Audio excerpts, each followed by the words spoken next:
Oi, tudo bem? Meu nome é Raquel, eu sou monitora de Direito Constitucional 1, estou no 7º período de Direito da UGB, e essa monitoria é uma continuação de uma outra monitoria em que eu trato sobre o controle de constitucionalidade, ok? Nessa monitoria, eu vou tratar de forma mais aprofundada o controle de constitucionalidade na forma concentrada, ok? Antes de falar do controle concentrado, eu vou falar um pouquinho do controle difuso, que eu não falei na outra monitoria, que diz respeito ao efeito ex tunc.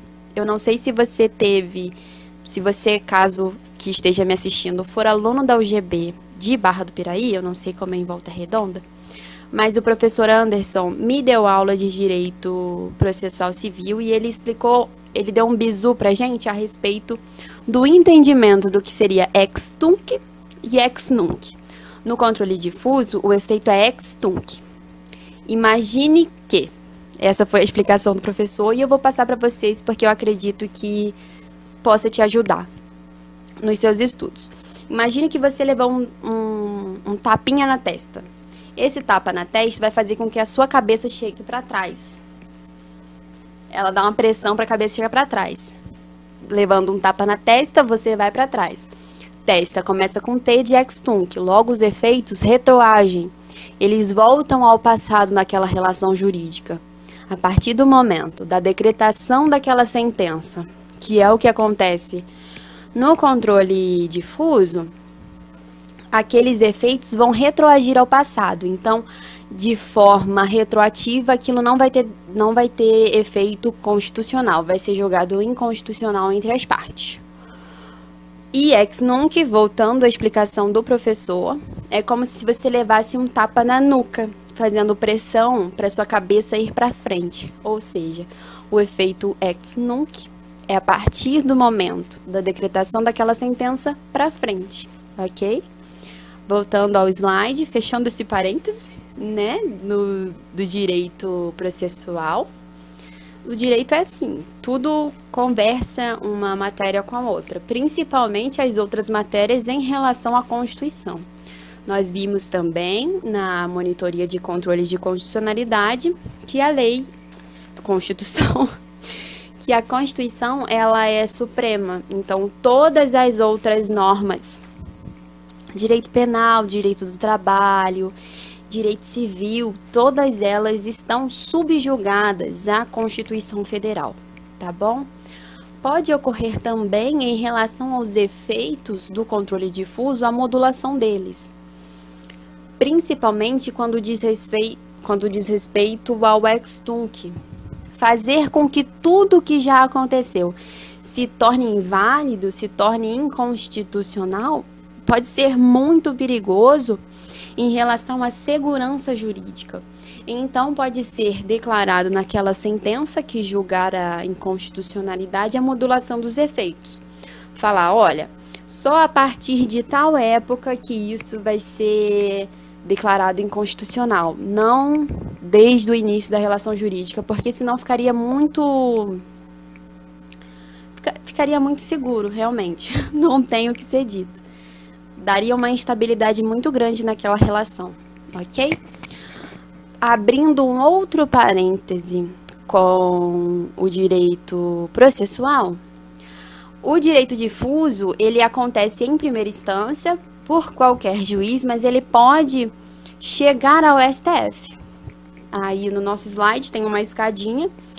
Esse primeiro é a primeira instância, com a escadinha até o STF. Por meio de recursos que você já aprendeu ou pode vir a aprender em direito processual, por meio dos recursos, aquela sentença ela pode chegar até o STF para que ele julgue se aquilo é realmente constitucional ou inconstitucional. Mas isso tudo vai depender muito da disposição da pessoa. A disposição aí que vocês estão vendo. Depende de muita disposição. Porque não é barato, infelizmente, não é barato, tá?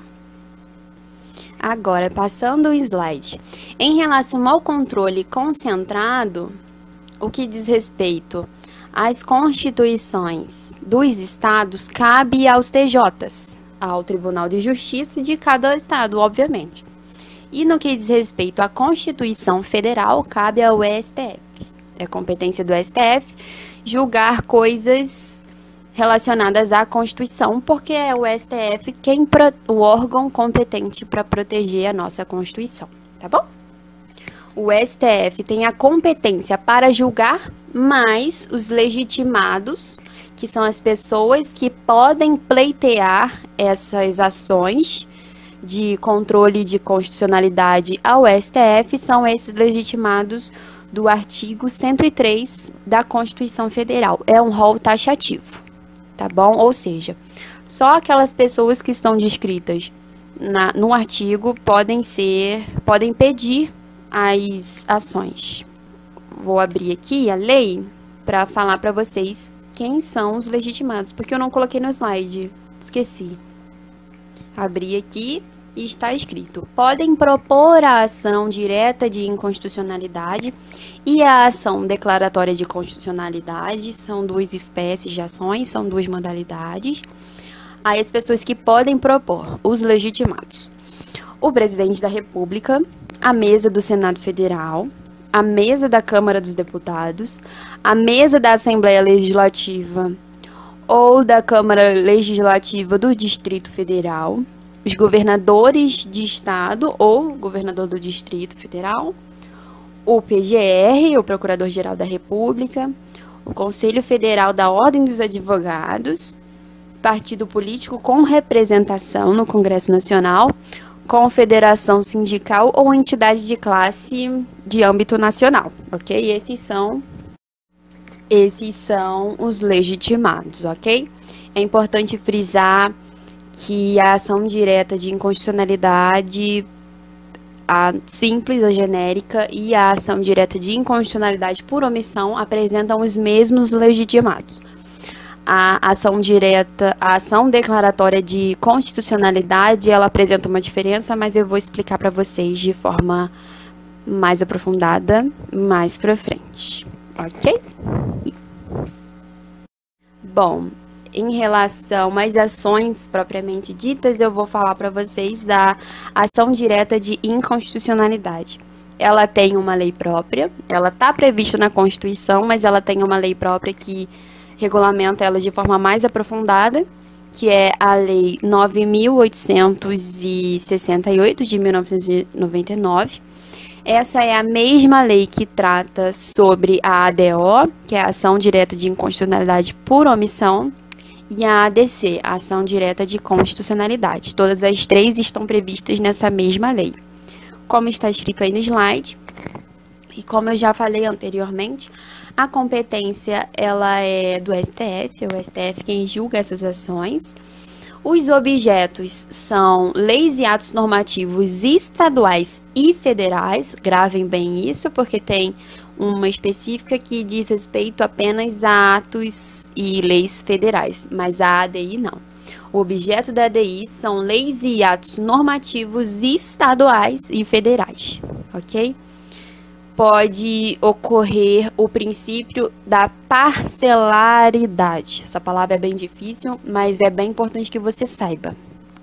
Ou seja, não precisa que aquele todo seja julgado constitucional ou inconstitucional. Pode ser julgado parte daquela ação, como constitucional ou inconstitucional.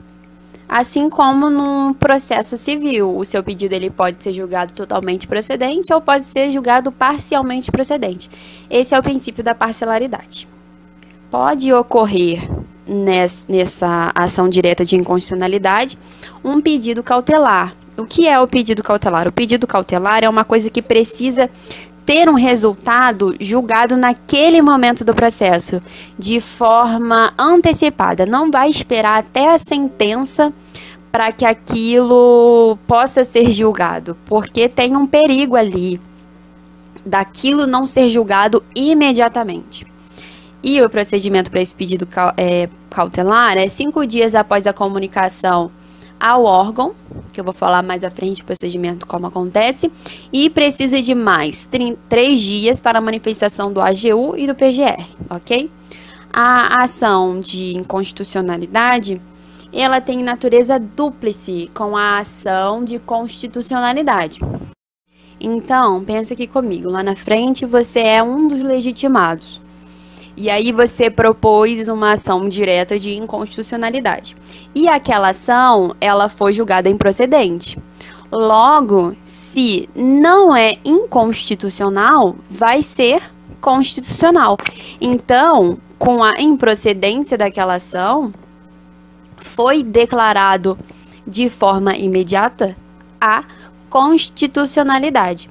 A mesma coisa vai acontecer na ação direta de constitucionalidade.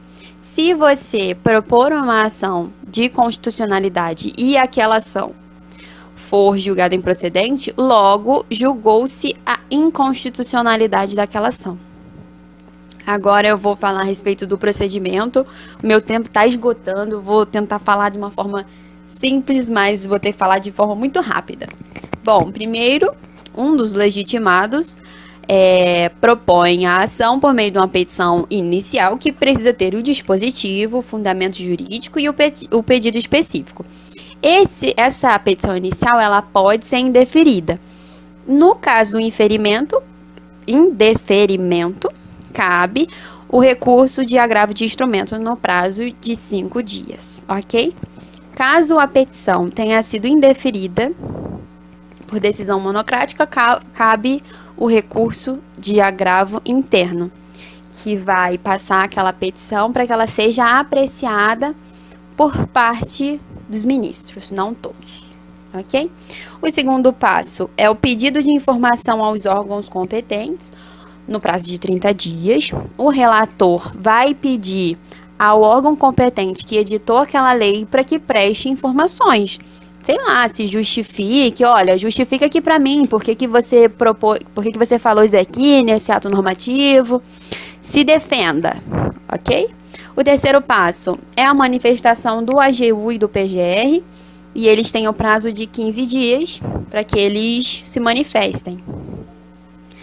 Pode acontecer amicus curiae, pode acontecer audiências públicas, pode acontecer que sejam nomeados peritos, porque um ministro do STF, ele tem notório saber jurídico, né? Dependendo da situação que estiver ali naquela ação direta de inconstitucionalidade, ele não vai ter os conhecimentos necessários para julgar aquilo da melhor forma possível. Então, ele vai precisar que pessoas que tenham esse conhecimento se pronunciem naquele julgamento e falem, olha, não, na minha opinião, como pessoa muito inteligente sobre esse assunto, muito estudada sobre esse assunto, eu acho que esse ponto de vista aqui está totalmente equivocado, enfim. Então, pode ocorrer o amicus curiae, pode acontecer audiências públicas e podem ser nomeados peritos. O quarto passo é o relatório, que o relator vai enviar aos ministros para que seja marcada a audiência, né? Para que aconteça a audiência, precisam ter 8 ministros, no mínimo, para que aconteça o julgamento, conforme o artigo 22 da lei da ADI. E para que seja declarada a inconstitucionalidade, precisa da maioria absoluta dos votos, ou seja, precisam que 6 ministros votem a favor daquela inconstitucionalidade. O quinto passo, caso haja a declaração de inconstitucionalidade, é a comunicação ao órgão responsável. Olha, a partir do momento que eu vou explicar no próximo passo, esse ato normativo, essa lei aí sua, ela passa a ser inconstitucional, tá bom? E a publicação no Diário Oficial, que é, obviamente, a comunicação a toda a sociedade que aquele ato ou lei é inconstitucional. E tem até 10 dias após o trânsito em julgado, conforme o artigo 28. Trânsito em julgado é o momento do processo em que aquela decisão ela se torna efetiva, não cabem mais recursos. Olha, muito obrigada porque você aguentou até aqui. Primeira monitoria que vai até quase 15 minutos. Aqui estão as referências. Muito obrigada. Bons estudos.